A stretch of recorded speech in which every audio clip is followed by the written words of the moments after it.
Okay. I think we're recording. Does it say that it's recording? Yes. Wonderful. All right. Well, welcome to our little 90-minute engagement today when we're all going to get to know the Spur Lake project a little more in detail and hopefully get to know each other as well. Just a heads up, the purpose of today is to kind of have an informal discussion about not only the project that we'll be all meeting together in March and Rhinelander to discuss, but also to get familiar with some basic concepts of climate change and familiarize ourselves with the workshop materials as well.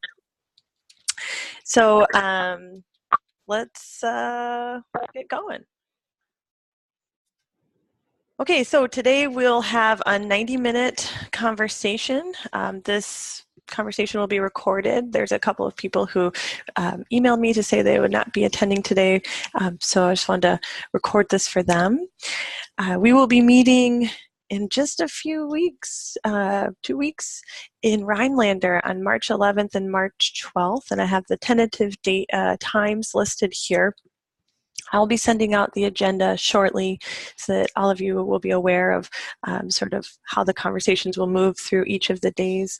But you can expect a meeting format that's pretty informal, and the idea is to have really thorough discussions about the vulnerability, the potential vulnerability for Spur Lake, and but by also allowing us lots of time to brainstorm potential adaptation actions as well. One super important thing to remind you is that I know you guys are all super busy and overtasked, but I do have a few tasks that I'll need you to complete before the workshop, and by doing so, you'll really help us hit the ground running in a large way. So keep an eye out for those. I'll point out those workshop tasks throughout the webinar, but also I'll remind you painfully in multiple emails. So I'm not going to let you forget. Okay, so the agenda for today is introductions. We're going to hit those right off the bat and get to know each other a little bit more. We will, I'll hand the mic over to Carly, and she'll introduce us to Spur Lake and give us a little background on the natural area. I'll spend about 25 minutes, 30 minutes hitting some of the major regional climate change impacts associated to Upper Wisconsin to help set that thinking in the context for that local thinking that we'll be doing in our workshop. And I've tucked in a 5-minute break because nobody likes to sit for 90 minutes. So I hope you look forward to that 5-minute break, and we can make it 10 minutes if you really need it and give everyone an opportunity to stretch and do what they need to do. But then we'll return and we will wrap up by talking about preparing for the workshop. Amy Stephen will introduce us to the adaptation resources that we'll be using at this meeting, and I'll send you home with a list of things that I'll need you to do before the workshop. So does anyone have any questions related to what we'll be doing today? Feel good? All right, I hope all of you feel very comfortable with unmiking and asking questions whenever you need to, so don't be shy. Okay, I think I have met a majority of you, but if I haven't, I wanted to introduce myself and the organization that I represent a little more formally. I work for the Northern Institute of Applied Climate Science. We're often called NIACS, and we are located in Houghton, Michigan in the Upper Peninsula.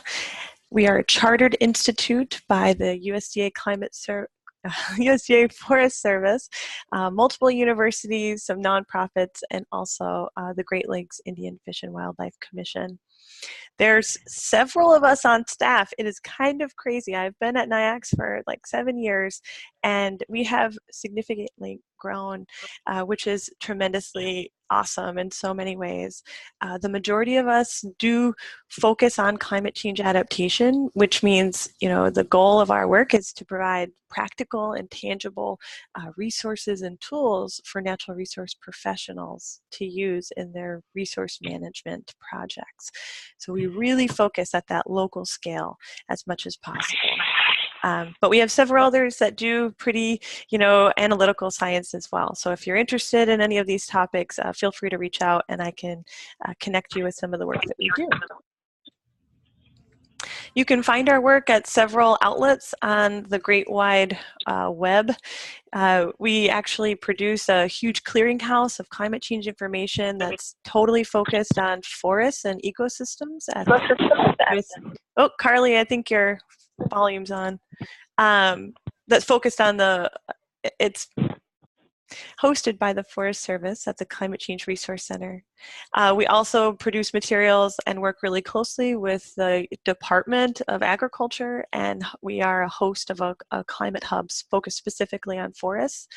But most of our adaptation work can be found really readily at forestadaptation.org, I'll be sharing some links to that site today, and also at adaptationworkbook.org. So it's the same workbook process we'll be doing in 2 weeks, but packaged online. So feel free to look at any of those sites in your leisure. Okay, so I've spent a ton of time talking, and now I want to hear from you. So just a quick introduction. We have a huge group of people coming to this meeting, and I'm really excited about that. And not only will we have a diversity of individuals, but a diversity of expertise and a diversity of organizations that each represent. So I just wanted to really showcase by making this slide and showing all of the individuals that will be there. And now I would like all of you to share a little bit about yourself, where you're located, and what your favorite winter activity is. So who wants to go first? I can go first. This is Kevin. Hey, Kevin. And this is Kevin Gauthier. I'm a lakes biologist with Wisconsin DNR. I work out of our Woodruff office. My favorite winter activity, if it's an outside activity during winter, it would be ice fishing. If it's an inside activity, it would be basketball. Nice. And this year, it might be looking forward to spring for sure. Oh. This is Carly. I work for Wisconsin DNR Natural Heritage based in Rhinelander, and I'm the property manager at Spur Lake State Natural Area. My favorite winter activity is cross-country skiing. Ooh, nice. So it's been a good few weeks. Yeah, it has. This is Peter David with Glyphwick. Our offices are up in Odana, Wisconsin. This year, my favorite winter activity has been taking snow off the roof. Bonjour, this is Lisa David. I'm a Newman biologist for Glyphwick. And again, Odana. And my activity is watching Peter take snow off the roof so he doesn't fall off the roof.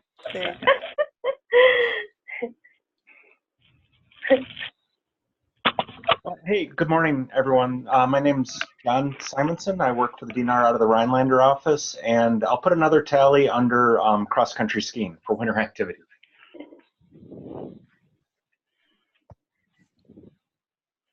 Hello, this is Roger. I work in the environmental and planning department for Lac Vieux des Airs, which is in Watersmeet, Michigan.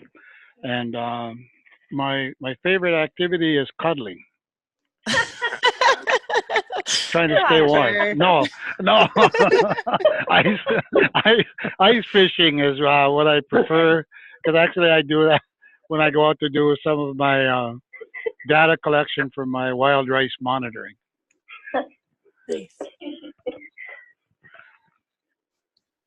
This is Amy Stason. I work for the Wisconsin DNR in Madison, and I co-chair the Wiki Plants and Natural Communities Working Group with Sarah Johnson.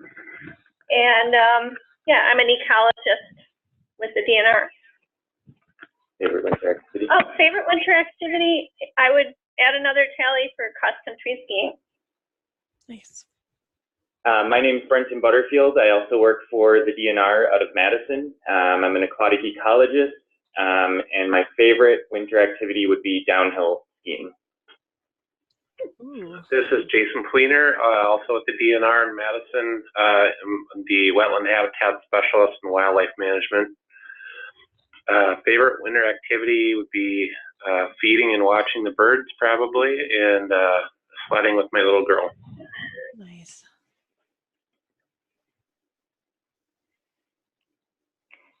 Hi, this is Sarah Johnson on the phone, and I'm at Northland College. I'm a professor of natural resources here. I'm a plant ecologist, and I co-chair the Wiki Plants and Natural Communities Working Group with Amy Staphen. Favorite winter activity? Right now, it's spending time in our greenhouse. I have lots of native plants starting to pop up, and on these sunny days when it's really cold out, it's actually really warm in the greenhouse. So I've been enjoying that.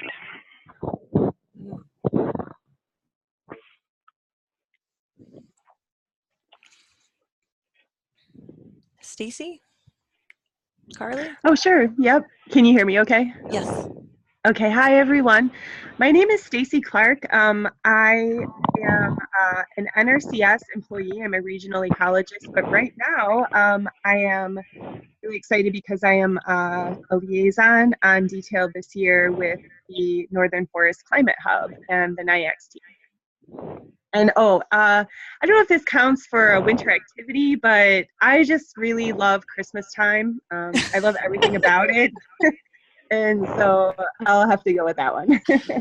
Big softy. Yeah. Carly?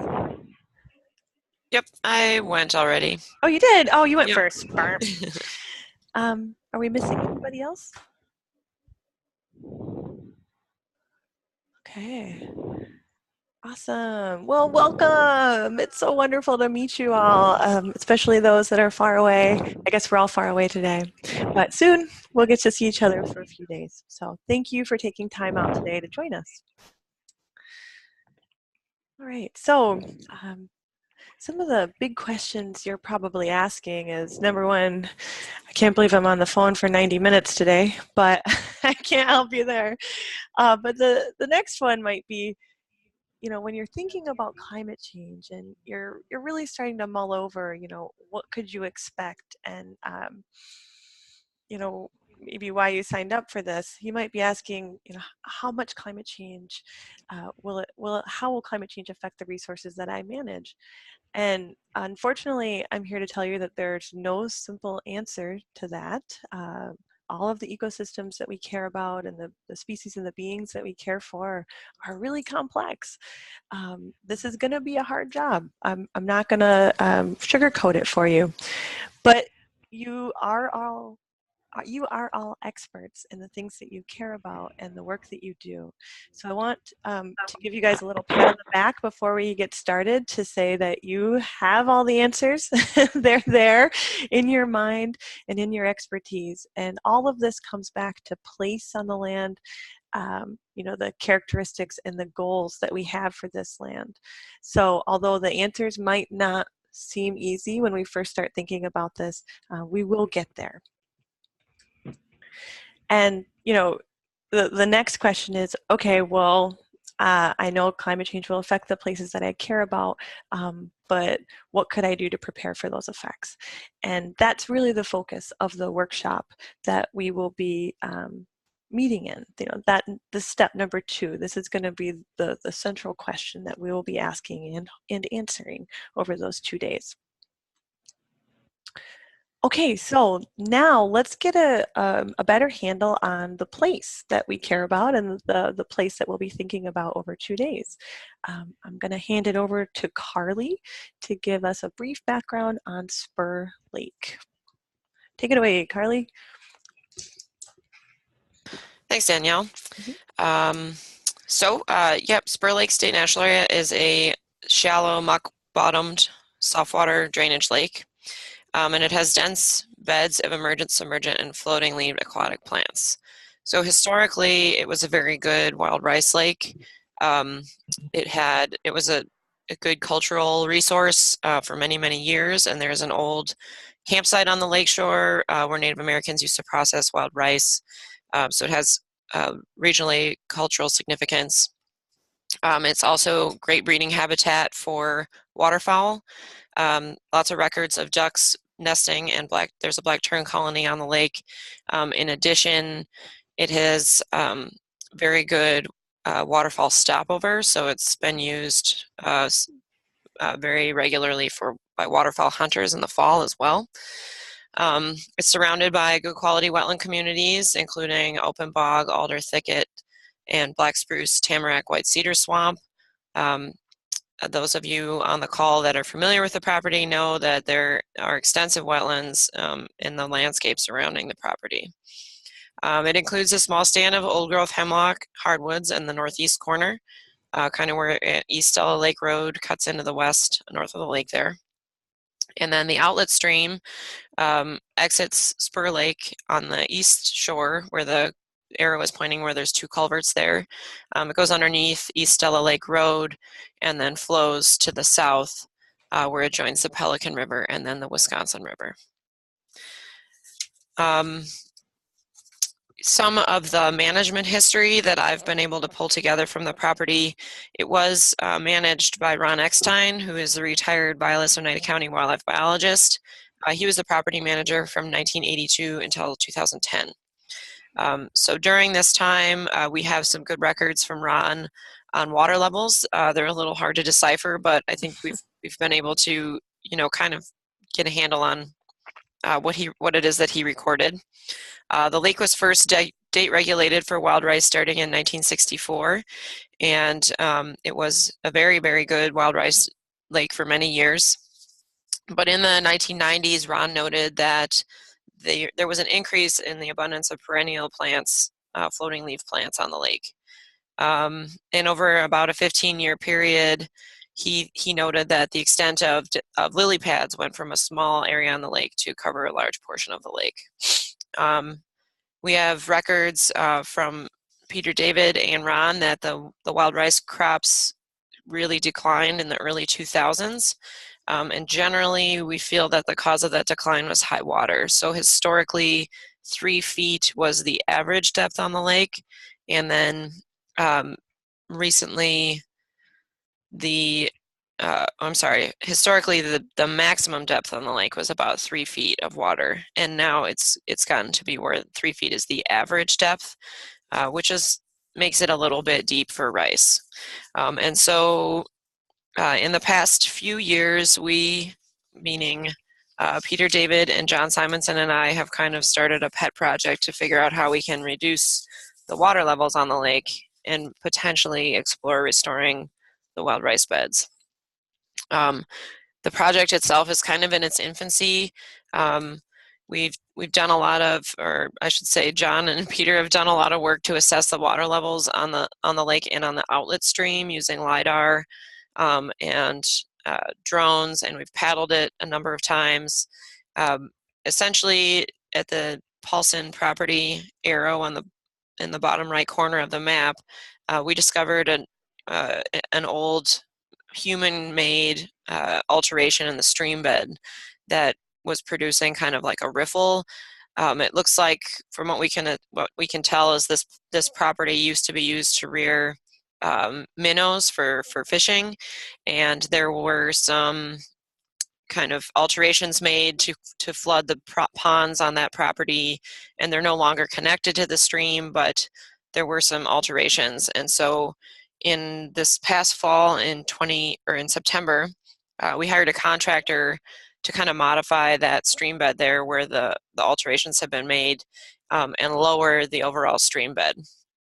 So we did that, I think, maybe the second week in September, and we were hoping to see kind of a response within a few weeks, but then the following week we got like 4 inches of rain or something like that. So basically we haven't seen any noticeable change on the lake. However, immediately upstream from the Paulson property, the water was down about a foot. And so paddling in the stream in the fall, it got cold quick, and as much as I could do is kind of just paddle in there a couple times, but it appears to me that there's a lot of vegetation grown into the stream channel, and so we're probably going to need to do some additional work to open that up. There's some old beaver dams, and there's quite a bit of dense vegetation, so that's probably going to be the next step or the approach for this coming field season, and see if we can affect the flow a little bit and try and get the water levels down at the actual outlet of the lake. So in addition to that, there's a graduate or a postdoc student from University of Minnesota, and she has installed some surface water level gauges on the lake that were in until November, and then she's going to put them in again this coming year. And maybe Peter knows as well. I'm not sure, but we were considering having her do some groundwater monitoring as well. So we have a feeling that there's probably a lot more influence here than just surface water. And combined with the really wet years we've had in the last 5 years now, kind of just the system is saturated. So I don't know. We don't know what the outcome is going to be, but we've kind of taken the first logical step that we could think of. So that's pretty much what I have, I guess. That was really great, Carly. Does anyone have any questions for Carly about the site? This is Amy. So it looks like the headwaters are in that little place to the west. Is that correct? This is pretty. Yeah, I think so. That's called Gust Lake. Okay. There are a lot of wetlands, though, that sort of flow, I think, directly into the lake, maybe from the north, too. Yeah. Yeah, this is Brenton. I looked at the watershed like last week, I think, and it's a pretty large watershed for the size of the lake, and it extends up to the north pretty far. But yeah, Carly, were those culverts replaced at all? Like, in the early 2000s, or when that water level change happened? The culverts. I do have those records. So the culverts were replaced in 2008. Okay. In my recollection on that one, and I might be wrong, is that I'm not sure if they were both replaced or if a second culvert was added at that time. Right, but it is interesting that Ron Exon's old notes, often had free space in those culverts, and in recent years they've basically both been underwater most of the time. Yeah, I think that's right. I thought, at some point Ron had placed a second culvert before 2008, and then in 2008 both culverts were replaced, but one of the culverts was kind of back pitched, and so they were placed at slightly different elevations, slightly lower than before, but the same size.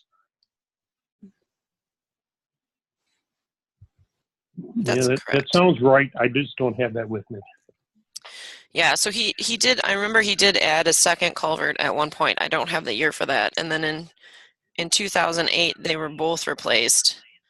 And my notes say the replacements were larger and were placed 16 inches lower to try and improve water passage. But Peter's correct. The culverts used to have clearance, and now they're fully submerged, and they have been for years. So they're hard to even find.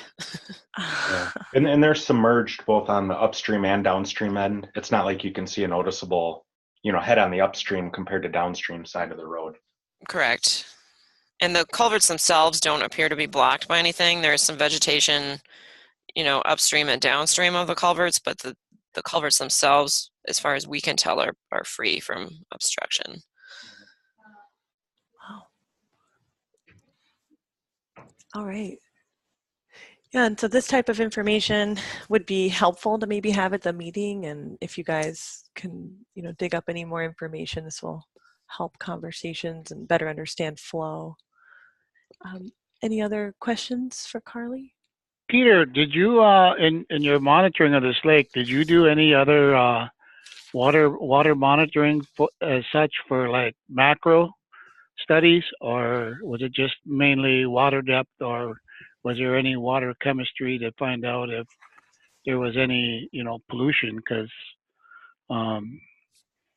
it looks like in around 2000, that's when the rice started to disappear, if I heard correctly, and actually the perennial and even the lily pads started to increase. So there's something going on, that either a higher water level, more stagnant water or warming of the water, or I was just wondering.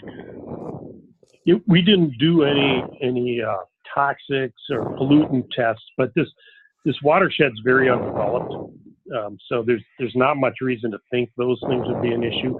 And I think it's pretty clear that water levels are elevated. And oftentimes I think when we see that happen, we do see this shift in the plant community where the perennial vegetation just survives that much better without occasional freeze outs and things taking place. And so it seems to fit the idea of a water level issue.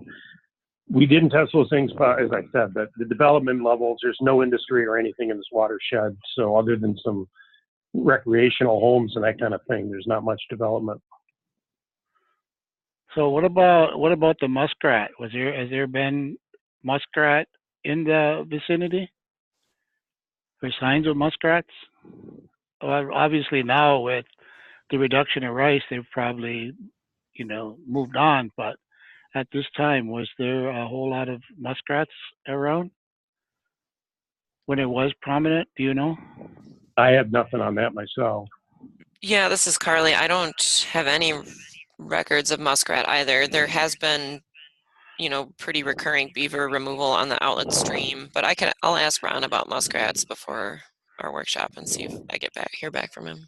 Great. And I seem to remember, I thought I used to remember a whole lot of kind of muskrat huts out there, and I don't remember the details, but I thought someone mentioned that was trapped really heavily in the not too distant past. But yeah, so Carly, I'm interested what you find out, because that kind of rings a bell with heavy muskrat and also heavy trapping at one point.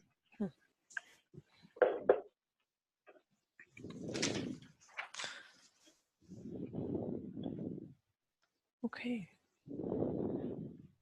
Well, this is wonderful. If anybody has additional questions for Carly that can influence the kind of information that she brings to the meeting, feel free to email her directly. We don't want to overwhelm her. We're not going to have a ton of time to dig through the records, but if there's particular questions like the muskrat that you have, feel free to ask those well in advance so we can get that information to you. Yeah, this is Peter. I'll just mention, I'm pretty sure I did a PowerPoint a few years back on a little bit of this culvert history.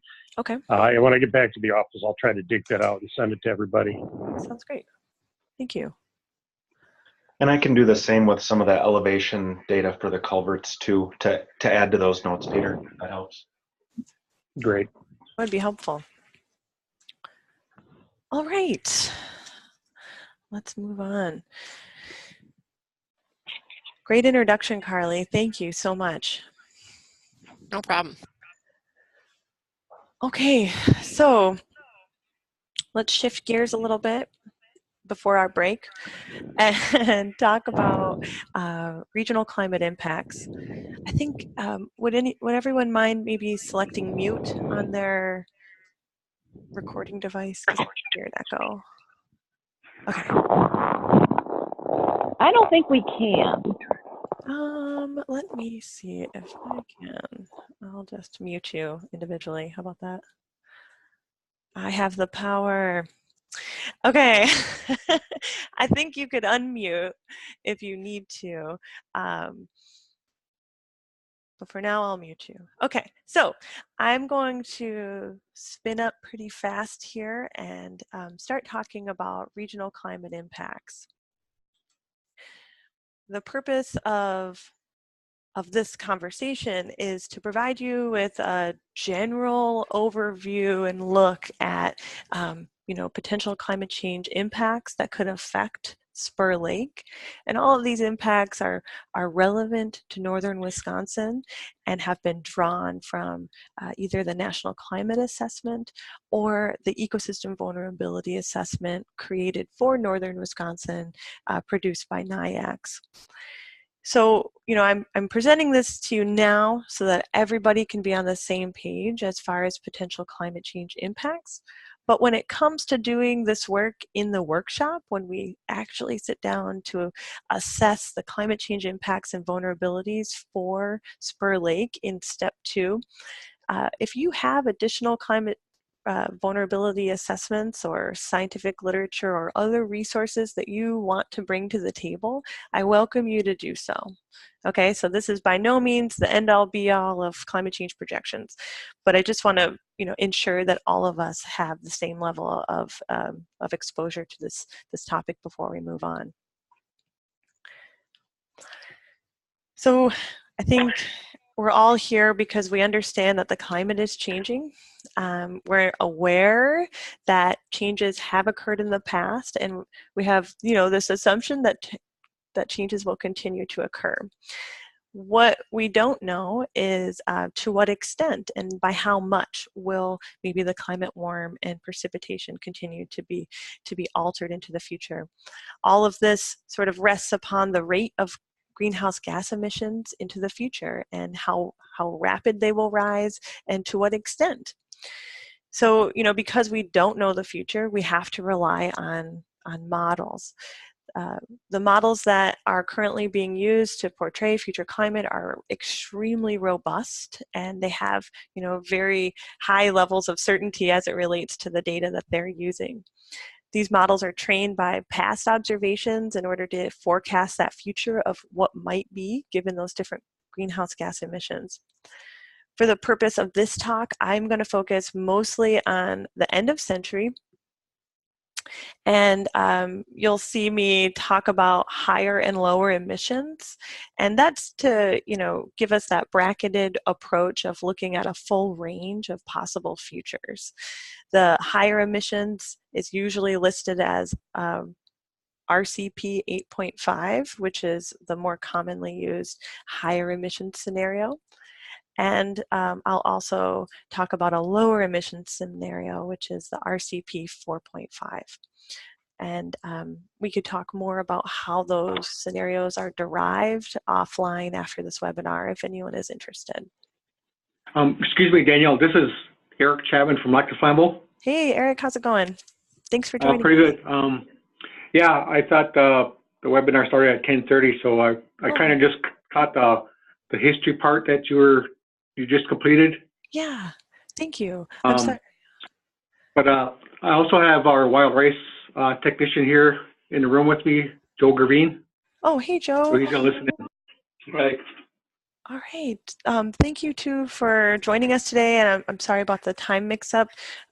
We can reintroduce ourselves later if you would like. We have a pretty full house on the call right now, so thank you very much. Okay, so let's do this. I will spend a little bit of time, a very little bit of time, breezing through 10 key impacts. Like I said, I'm going to try to keep it to 25 minutes, so you can anticipate that I will talk fast, and I'm not going to spend a lot of time talking about these impacts. But I am totally available if you are interested in learning more about any of these impacts.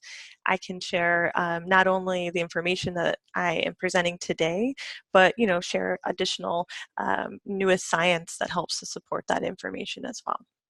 So a big list of impacts that are primarily going to help us better understand not only the influences of temperature, but the influences of temperature on the seasonality of the seasons, the effect on vegetation and on hydrology. Okay, so the climate is changing and will continue to change, and this is primarily driven by temperature. Looking into the future at the end of century, so you're looking at that average 30-year time period of 2071 to 2099.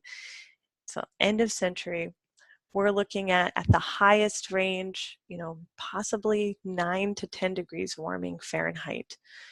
In that, responsible 4.5, that lower emission scenario, we could get as high as 5 degrees.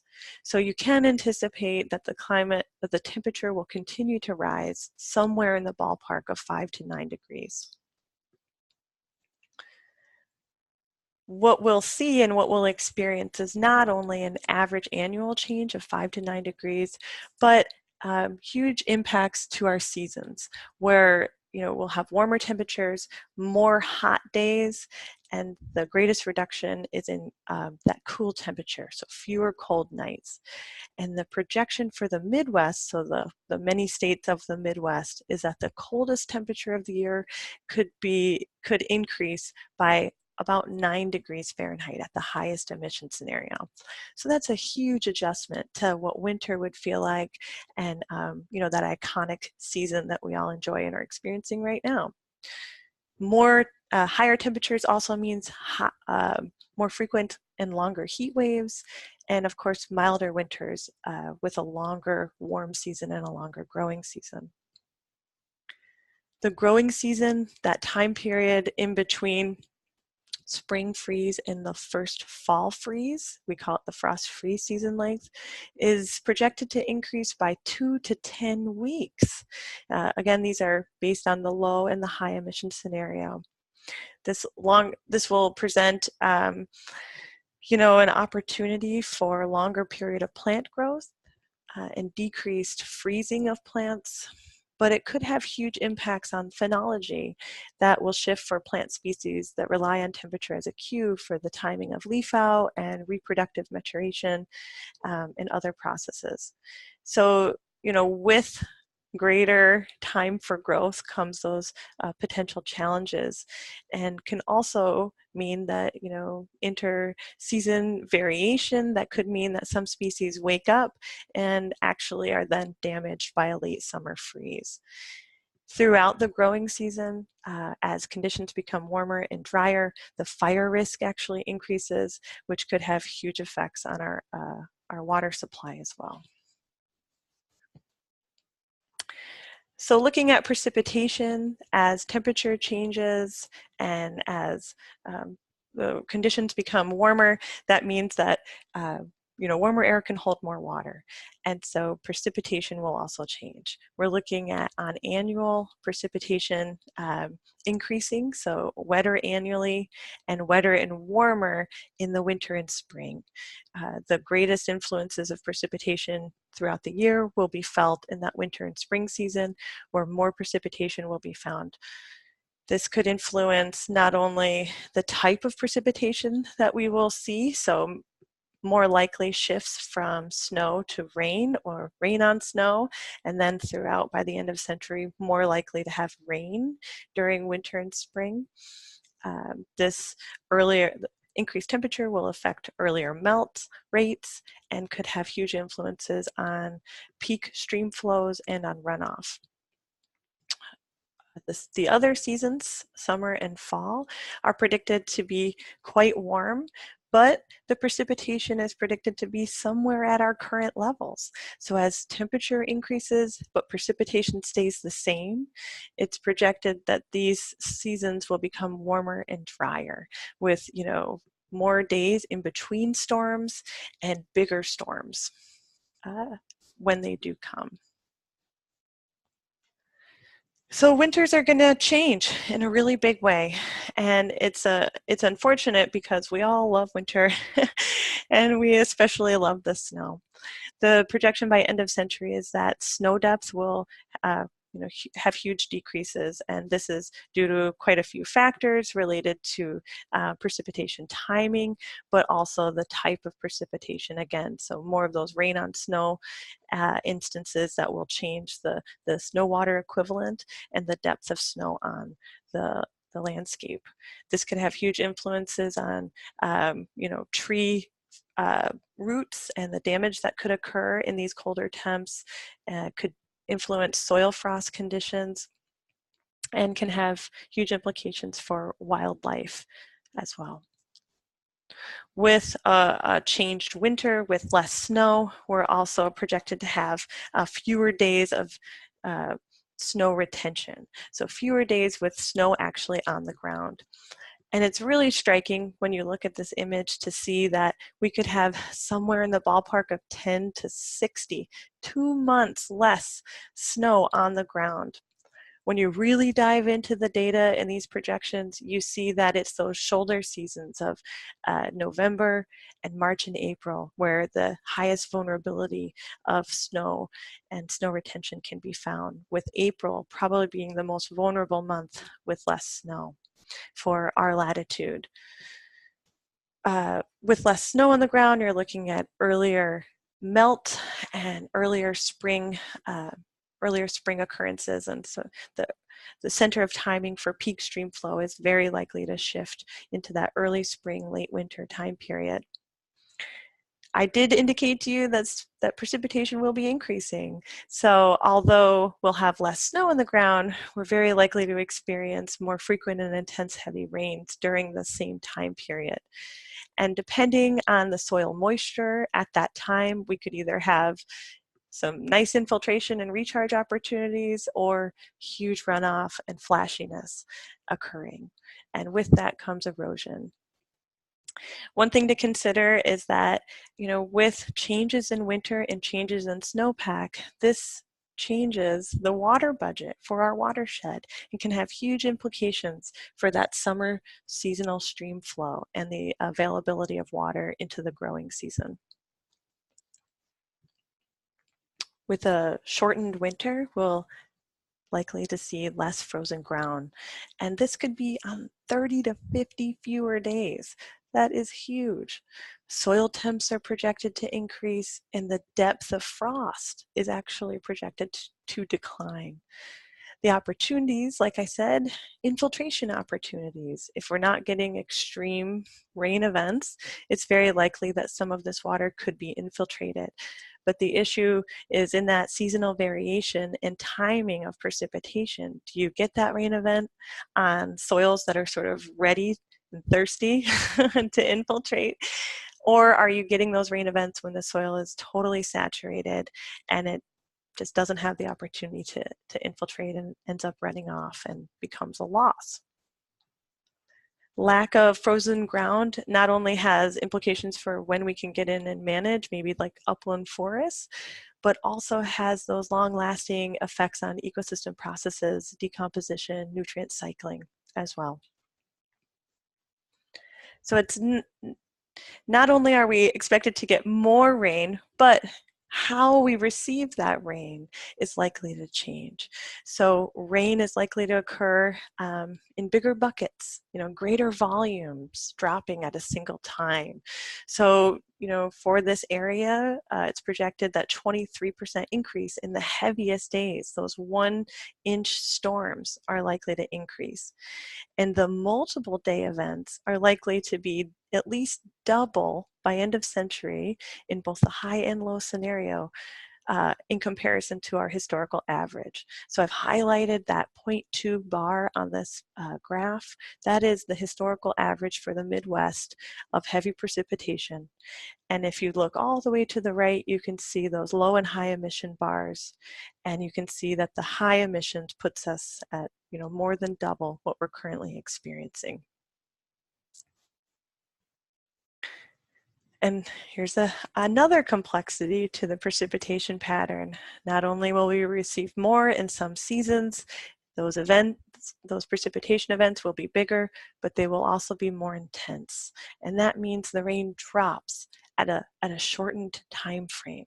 So we're actually projected to see less of those longer duration, sort of like low volume events, and more of these high intensity, high magnitude events, somewhere on the order of 1 to 2 times more than what we're currently experiencing.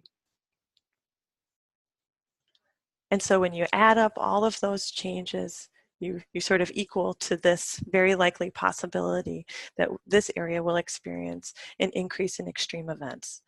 So not only are all of our areas more susceptible to the challenges from heavy precipitation, maybe related to flooding and runoff and erosion and destabilization of roads like this one on the Chequamegon-Nicolet, but also, changes in storm events in winter, the likelihood of of increased ice storms, and then in summer and in fall, longer heat waves and the possibility of drought.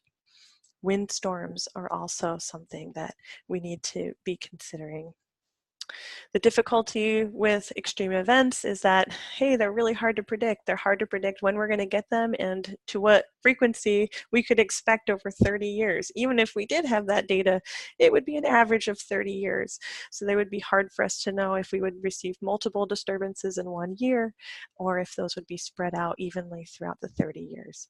So we do know that as temperature increases, that's adding more energy to the system, and more energy often equals a higher volatility, especially in summer.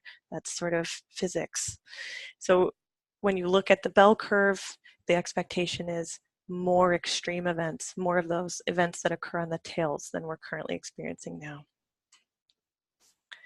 With that, we can take a closer look at flooding and peak flows. Events are forecasted to be larger and 2 to 3 times more frequent when it comes to those annual exceedance, 1% annual exceedance events, commonly called the 100-year event. I want to point out that this looks at end of century at a high emission scenario, and it takes into account, how stream flow will change over time, selects that 1% annual exceedance in order to give us this prediction. But the 100-year event that they're forecasting in their study is not the 100-year event that we experience. It's actually much larger than that. So the 100-year event that we currently experience now, according to this study, actually shifts to become more common as the 50-year event. And so those 100-year events, those 1% annual exceedance events are enormous. So you can just imagine that more water in the system, higher volatility, more rain dropping at a single time. And this also jives with the next idea that these events, these multiple high flow days, are likely to increase in a row. This can obviously have huge implications when it comes to, managing this water, especially if it were to occur at a high rate and in a quite flashy manner. This could initiate or even exacerbate existing hazards and erosions that can destabilize slopes that, not only disrupt ecosystems, damage infrastructure, and can have huge implications for water quality. Thinking about water quality, this is something that we touched on in that introduction to Spur Lake. We are observing that surface water temperatures across the Midwest are increasing. And, it is projected that the surface water temperature increases will be in step with the magnitude of change in that warmer ambient air temperature. So as temperatures increase in our atmosphere, surface water temperatures are likely to be affected as well. Combining, that warm temperature idea with more frequent and intense rain events, the likelihood of surface runoff, sedimentation, nutrient runoff, and other pollutant discharges are likely to increase. That can then, combine and create some pretty nasty conditions when it comes to the level of oxygen in the water and nutrient enrichment, and leading to harmful algal blooms. So, this is not an uncommon idea when it comes to managing watersheds and non-point source pollution, but it's sort of like how we manage watersheds on steroids. Everything is likely just to be bigger, badder, and more intense in consideration of changing temperature and precipitation. Okay, so not only are we going to have more rain, but we're going to have drought stress. It seems like one of those things that's just hard to believe, but there is a prediction that the days between rain events will increase. So, there'll be drier, warmer days and then punctuated by a rain event. For our area, we're pretty lucky that the number of days is predicted to be pretty low as compared to other parts of the country. But this could still have huge effects on our plants and animal ecosystems, our water supplies, and really sets up that increase in evaporation, and that could change water levels as well. So some of you guys are like, oh my gosh, all right, what? More drought and more precipitation? Yes, and it comes down to this idea of, warmer air can hold more water. And this idea really is called vapor pressure deficit, and it puts more stress on On plants by pulling water out of plants, drawing water out of soils and open water, and effectively increasing ET so that the conditions in the air are moisture and the plants are actually at a deficit when it comes to water. So wrapping all of this up and thinking about the hydrologic budget for our site, we can imagine that this is our site, this is Spur Lake. We have a certain expectation of inputs and outputs and recharge. We have an understanding of maybe how much water loss we can anticipate from soils or open water and what type of water loss we're experiencing from trees.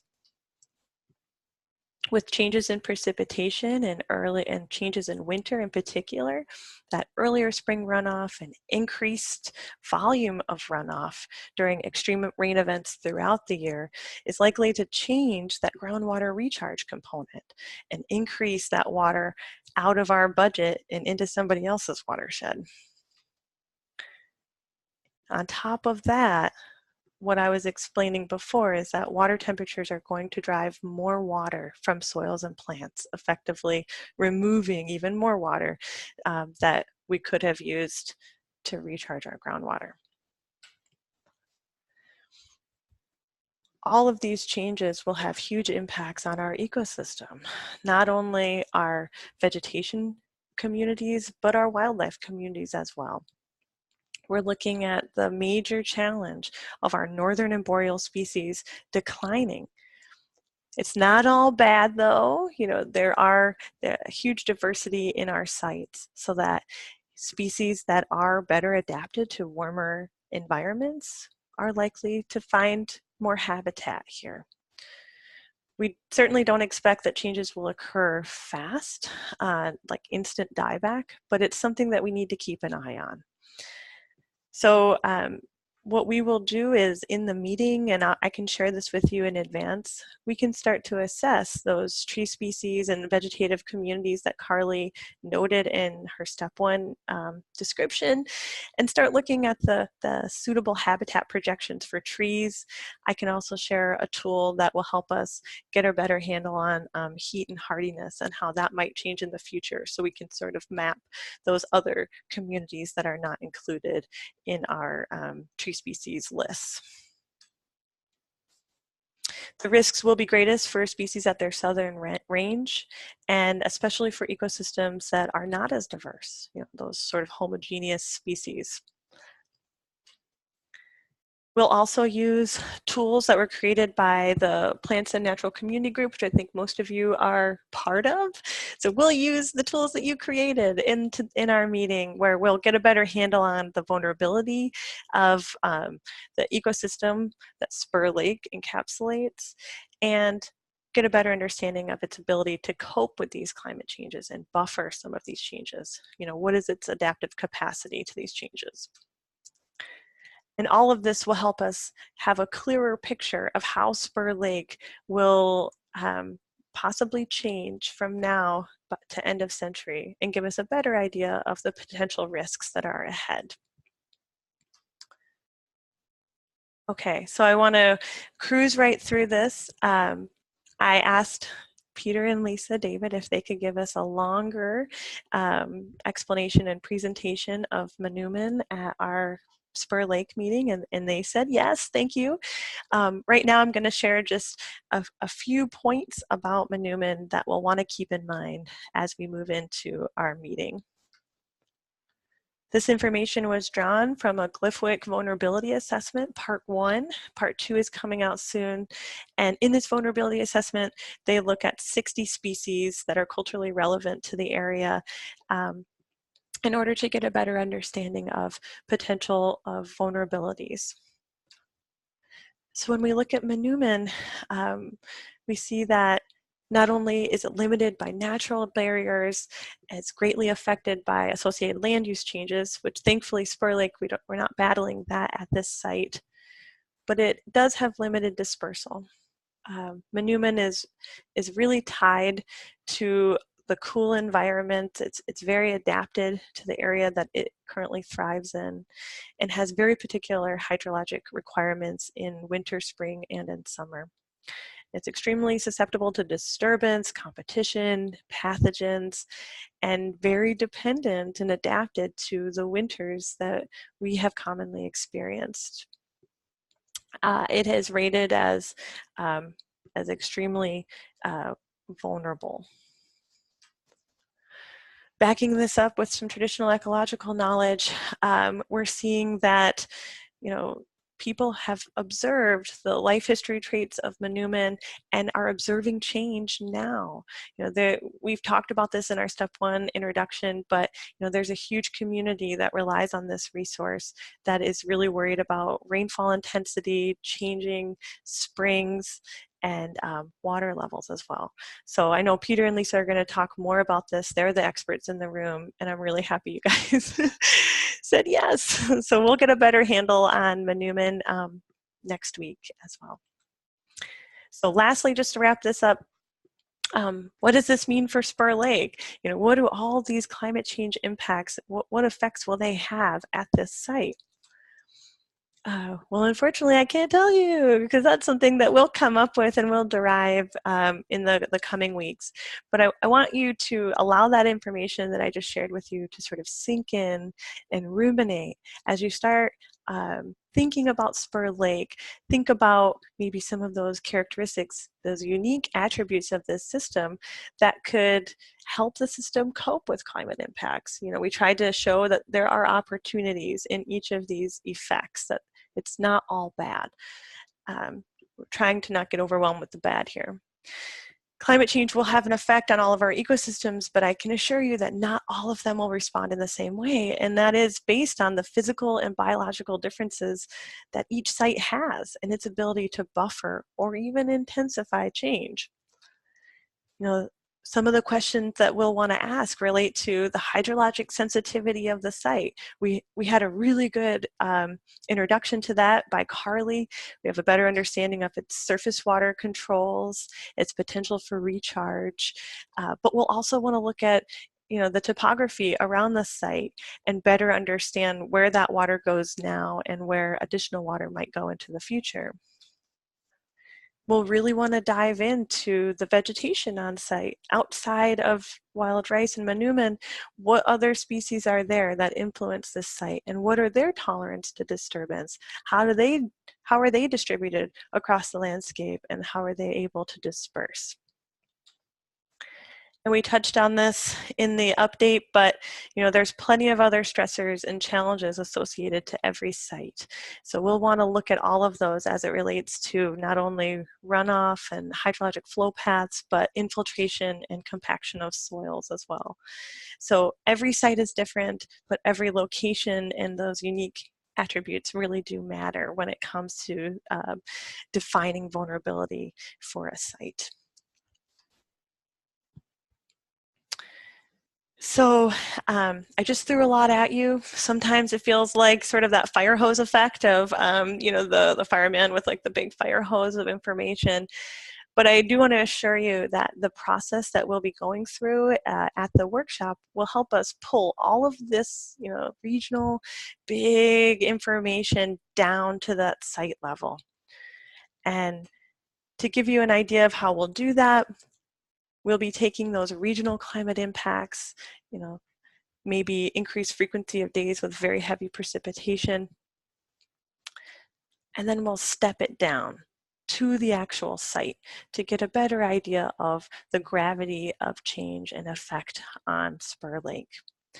So again, as you go home and you think throughout the rest of your day about climate impacts to the site, try to draw down that information to the site level to better understand how those regional impacts will exclusively affect Spur Lake. I tossed a lot of information at you, but I want you to follow up with this information on your own time. So what we have done is we have created a browser. That link might not be the right link. It's called our Explore Climate Impacts tool. And if you go to Adaptation Workbook, you click on Explore, you'll get a drop down to take you here. And essentially what this is an interactive way to look at climate change impacts. We've stuffed our vulnerability assessment into all the green shaded areas, and we've stuffed the National Climate Assessment into the blue areas. So anywhere you are, you will find a list of climate change impacts. When you click your area, a pop-up will appear, and you'll be able to browse all of these climate impacts, understand a little bit more through looking at the evidence and agreements, and then you can follow up and actually click on those resources and read them on your own. I'm going to offer this as homework. I would really like you to watch another presentation on climate change impacts and effects, and you can choose whatever one you would like. This one was created by my colleague, Stephen Handler, and it's about 37 minutes long and will give you a really good introduction to some of the same concepts that I shared with you today, but from a different voice. So maybe it will connect with you in some places that this presentation did not. All of the information that I presented today can be found through these sources, and I'll provide you guys with this presentation so you can follow up on any of the links that I've included here.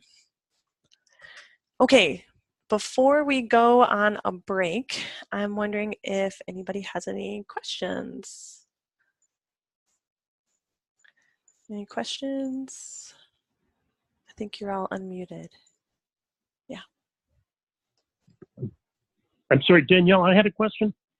Sure, go for it. Can you hear me? Yes. Do you have information on how humidity levels are going to change? Because that's another potential impact actually through disease vectors. Right. I can look into it more, and I can offhandedly say it will become more humid, but that's not helpful. So I'll look into it a little bit more. Great, thank you. Mm-hmm.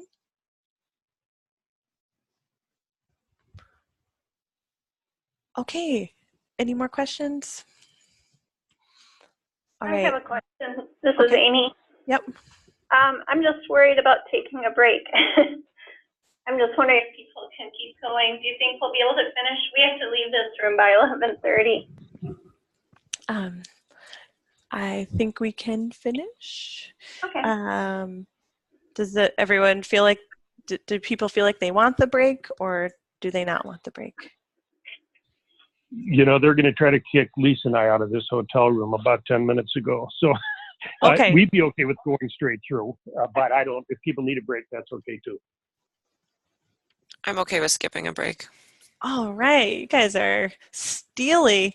Let's do this. All right, going fast. 5-minute break is over. If anybody would like to take a break, just leave and come back to us. And if you feel like you missed part of the webinar, you can find it in the recording, or you can just call me and we can just talk about it a little bit more. Okay. All right, so we can cruise through this information. For those of you who haven't attended NIACS workshop or have even used the adaptation workbook, I wanted just to provide you with some basic background on what it is that we'll be doing. So the big idea is taking a huge step back.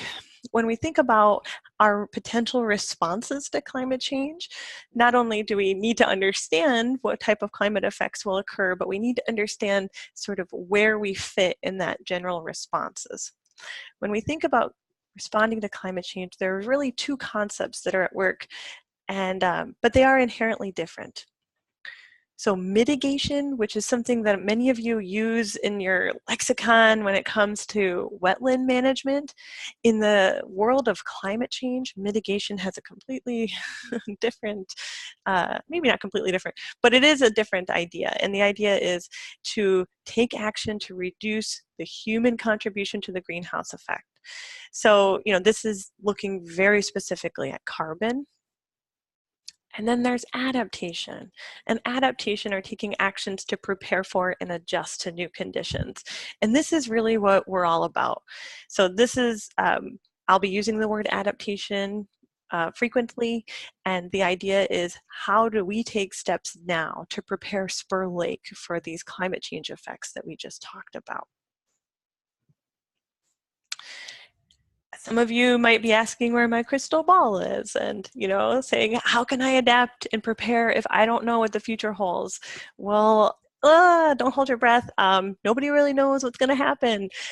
But this isn't an uncommon idea. When we're managing the landscape now, we don't know what the future is. We don't know the frequency of wet years in a row versus dry years in a row.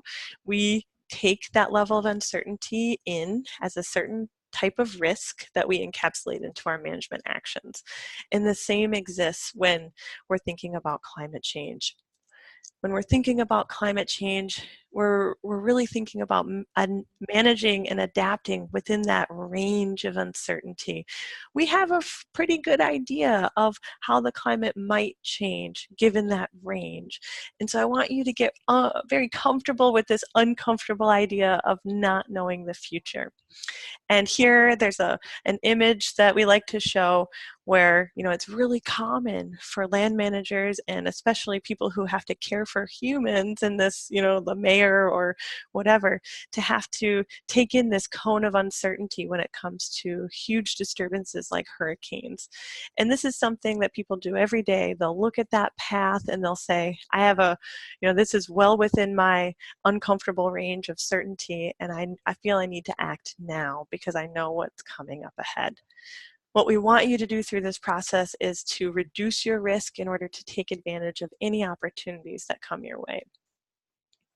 So again, that range of uncertainty relates to those high emission scenarios and those low emission scenarios that I presented in the climate change talk. You can see that it is quite a range. When we get into the room and we start thinking about adaptation concepts, many of you might be thinking about resilience, but resilience is only one of a couple different adaptation concepts, and they relate to resistance, which are, you know, actions you would take that help to reduce the impacts, but very much maintain current conditions, all the way to transition, which are actions that are more forward-looking and promote change. And if we sum that up, these are concepts that get us at managing for persistence, you know, managing our ecosystem so it still has that recognizable character and function, all the way to managing for change and managing for maybe something fundamentally different, not only ecosystem character, but also in hydrologic function. You know, that's a transition. If you think of an agricultural field that you're restoring to a wetland, that's restoring hydrologic function, which is fundamentally changing the way the system is. So I don't want you to think that there's any right or wrong action that you can take. You are managing this system with your goals and your values. So whatever actions you want to take are the right choices. I don't have an agenda. I'm not here to push you into one of these boxes. But I want to let you know that there is a continuum of choice that you can make. The adaptation resources that we'll be using come from a resource that we've created years ago called the Forest Adaptation Resources. And at its finest point, this is a resource that we created to be practical for daily land management use, but its outcome is to get you to intentionally consider climate change and in order to customize your adaptation actions. So what it does is help to not only, you know, demystify the idea of considering climate change in your management, but it helps to break apart the process into 5 different steps. Those steps are related to defining our area of interest. Believe it or not, we did step 1 today. Thank you, Carly. We will then assess climate change impacts and vulnerabilities. You know, we talked about where are you and what do you care about, and in step 2, we talk about how is this system inherently vulnerable to climate change and how can it cope to these effects. That's where we bring in those vulnerability assessments. Next, we'll talk about, you know, what are the potential challenges and opportunities that climate change impacts will have for this site? How does that change our management goals? Can we continue with our management goals considering the climate impacts that we are prioritizing for this site? In step 4, that's where we get to coming up with adaptation responses, and we will clearly identify, based on the thread of thought that we had just been through, based on the impacts and the potential challenges and opportunities, we will devise custom adaptation actions relevant to this site. And that's where the adaptation strategies and approaches come in that many of us have been working on and Amy will introduce. And lastly, before you leave, the most painful part of the day is asking you, how will you monitor the effectiveness of your actions? How will we know if what we did worked into the future? And I think we have some really nice management history that Carly shared with us of just dutiful records and observation. And that's sort of what we're getting at in step 5. How can we continue that process so that long after Carly's gone, someone can look at her list of management actions and really start to understand where she was coming from and why she made the choices she did at the state natural area. And we will do that through documentation. The next couple of days will be all about writing stuff down. We will end up using a Microsoft Excel, but I can bring printed copies of the workbook as well for people to write down ideas. And the idea is to get you to intentionally document and create that strong record that you can share with others who come in after you. And also to help develop that rationale for why you're doing the things that you're doing. And the whole purpose of all of this work is to connect your ideas and goals in the landscape to your actions, all the while thinking about climate change and developing those responses that help you get to those actions. So with that, I'll save questions until after Amy introduces the adaptation resources. That sounds good, Danielle, and I'll just let you know to switch the slide if it doesn't seem evident as I go. Okay. I want to take a little time to tell you all about a relatively new resource called the Menu of Adaptation Strategies and Approaches for Non-Forested Wetlands. And we will be using this in tandem with the adaptation workbook. Herein, I'll just call it the Non-Forested Wetland Menu. There are other menus out there that have already been published by our NIACS colleagues, including a forest menu and a forested watershed menu. I'm going to take some time to tell you about the non-forested wetland menu, how it was developed, what it does and doesn't do, and how you can use it to enhance your Spur Lake adaptation workshop experience. The Non-Forested Wetland Menu is a resource developed by the WICI Plants and Natural Communities Working Group with invaluable assistance from Danielle. The menu drafting and refinement process has involved extensive review of the literature, as well as synthesis of great ideas and experiences provided by wetland managers and engineers. Version 1 of the menu debuted at the Wetland Adaptation Workshop in February of 2018. Where numerous professionals employed the wetland menu for 10 different projects. Last fall, Danielle assisted us in applying the workbook process with version 2 of the wetland menu to a single site, Bone Farms in Waushara County. Between the primary authors and feedback from the various workshop participants, the menu represents a terrific collaboration of partners representing federal, state, and local governments, tribes, conservation nonprofits, and educational institutions. Next slide. The non-forested adaptation menu will be used during step 4, as Danielle indicated, of the adaptation workbook process. Step 4 can only happen after you've clearly defined your site and management objectives, assessed vulnerability of your site, and evaluated your management objectives through the lens of climate change. By following this logical and purposeful progression, you are approaching management with intentionality. You've carefully thought about your management goals and objectives. You've identified your intent to adapt by identifying specific strategies and approaches. And you've arrived at specific on-the-ground actions that will help you implement those strategies and approaches. This process is golden for communication.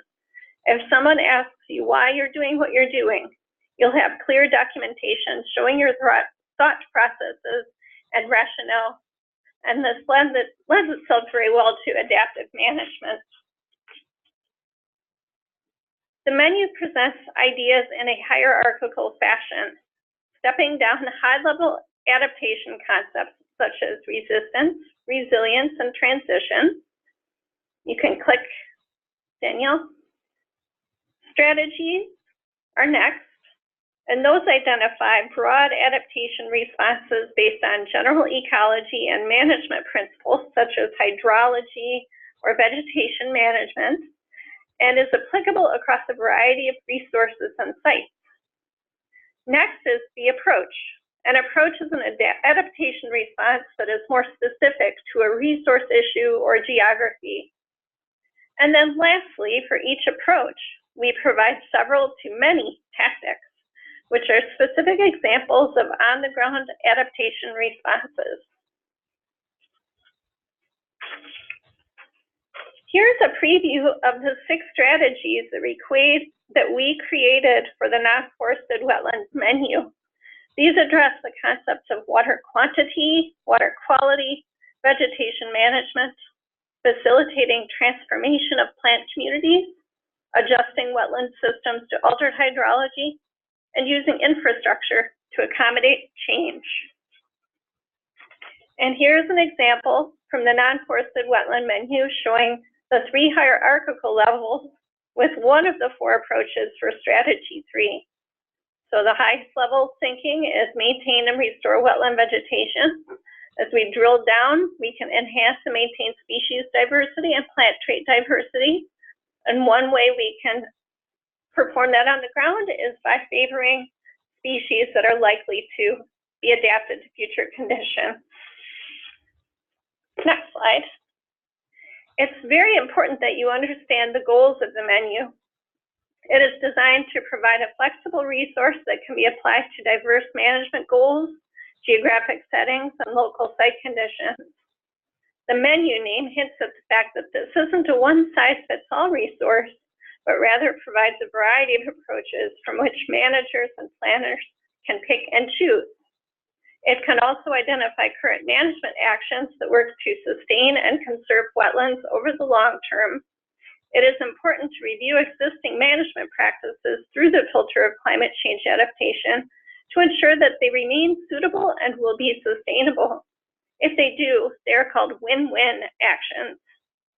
The menu also proposes new practices for promoting resilience and provides a platform for discussing climate change-related topics and adaptation methods. What the menu doesn't do, it doesn't make recommendations. Managers need to decide for themselves if and how items on the menu might be used. It doesn't express preference for approaches. It doesn't provide an exhaustive set of tactics, although there are many. You can pick and choose the one you like, or you can create your own. The menu does not offer guarantees. Some tactics are supported by literature, reports, or white papers, but others are just good ideas that have not been vetted through research, and so should be employed with caution and followed up with monitoring and adaptive management. And in the end, local knowledge and experience are crucial components of the workbook process. In order to identify adaptation actions that are meaningful for Spur Lake, you as a team will need to perform some mental downscaling about local conditions and management history to decide what actions are possible and appropriate. Next. After this webinar, Danielle will be sending you a copy of the non-forested wetland menu, as well as a link to an online survey. The survey lists all of the approaches from the non-forested wetland menu that you saw on a previous slide. To the best of your ability, we would like you to review the wetlands menu before the workshop. However, it is an extremely long document, so we don't expect you to read the whole thing. But if you could take some time to review each strategy and approach, and maybe a smattering of tactics, you'll be able to hit the ground running when we have our workshop on March 11th.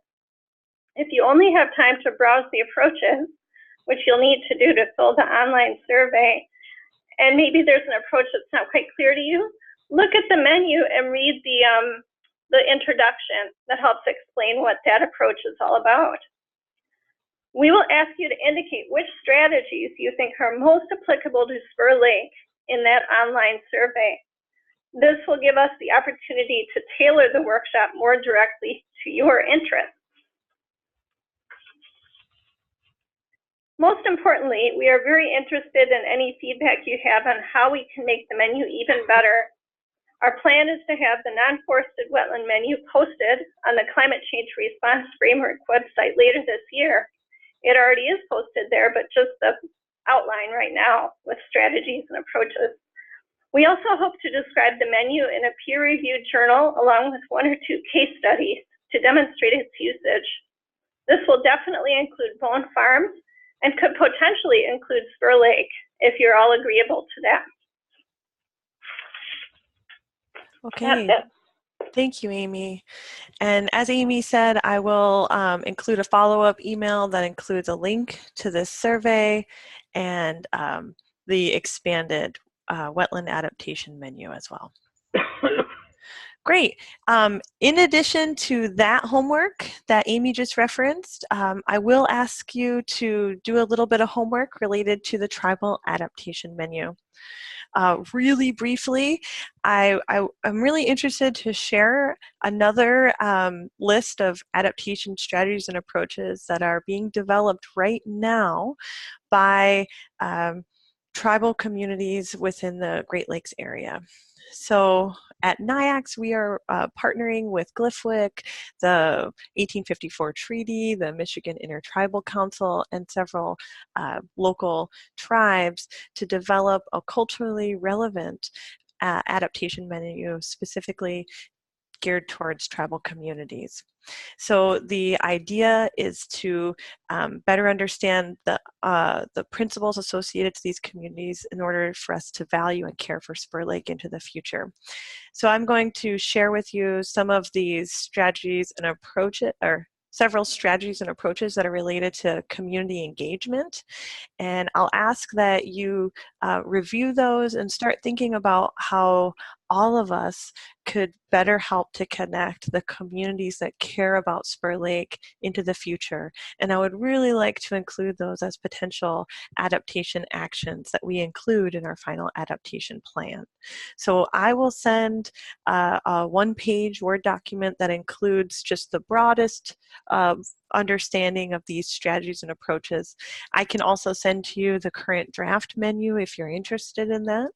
But what I would really like you to do is just start brainstorming ways that we can better connect not only the communities, but also the young ones in the community to Spur Lake and its story. Okay, so let's cut right through to the end and give you the last things you need to prepare for the workshop.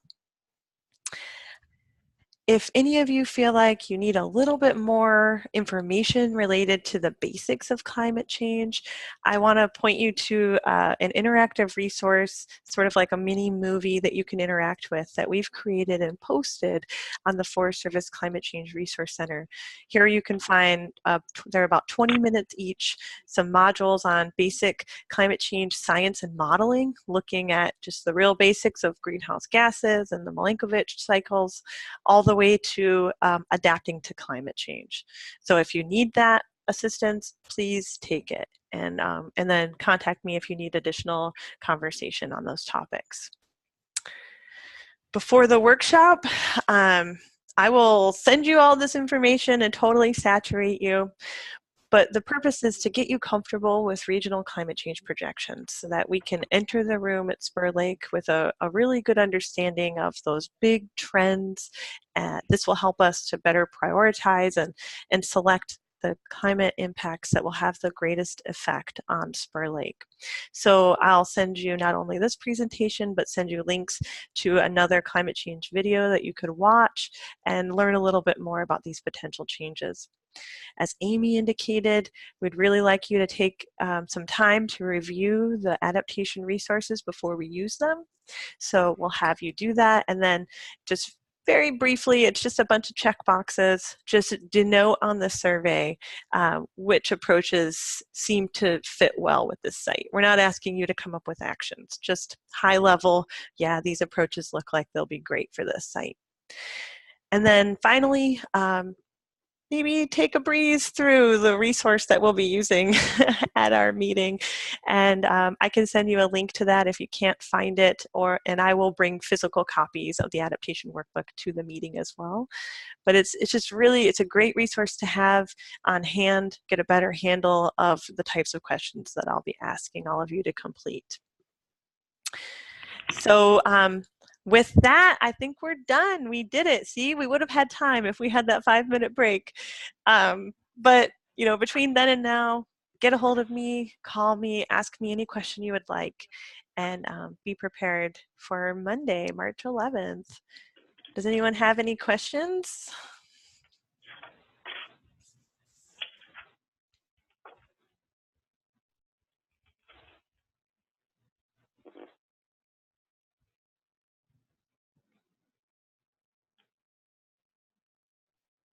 No questions? If anyone feels shy, I'll be on the line after we say goodbye, so you can get me then. I hope everyone feels good about, you know, coming into their room on Monday. And with that, I'll say goodbye and talk to you soon. Thanks, Danielle. Thank you. Thank you. Yeah. Thanks, Danielle. Bye. Thanks.